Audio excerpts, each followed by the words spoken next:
পাঙ্গাস মাছ দিয়ে সবজি রান্না করছি। তো প্রথমে আমি পেঁয়াজটা বসিয়ে দিলাম, তারপর অনেকখানি রসুন বাটা দিয়ে দিয়েছি।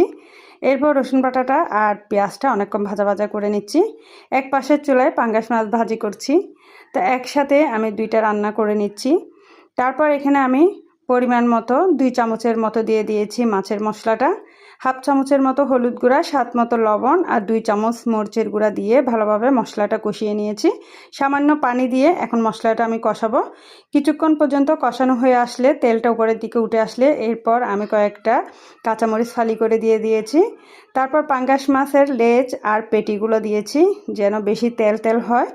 এরপর এই যে ভাজা ভাজা করে কিছুক্ষণ পর্যন্ত কষাবো। কষানো হয়ে আসলে এটা আমি উঠিয়ে তারপর রেখে, এরপর ওই তেলটার মধ্যে আমি মূলা, বেগুন যে সবজিটা কেটে রেখেছি সেটা দিয়ে দিয়েছি।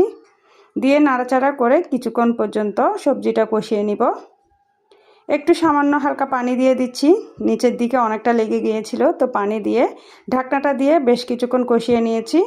কষানোটা প্রায় হয়ে গিয়েছে, মাঝে মধ্যে কিন্তু আমি নাড়াচাড়া করে দিয়েছি। এখন ঝোলের জন্য পানিটা দিয়ে দিলাম, দিয়ে উপরের দিক থেকে এখন যে মাছটা কষিয়ে রেখেছি সেটা দিয়ে দিয়েছি।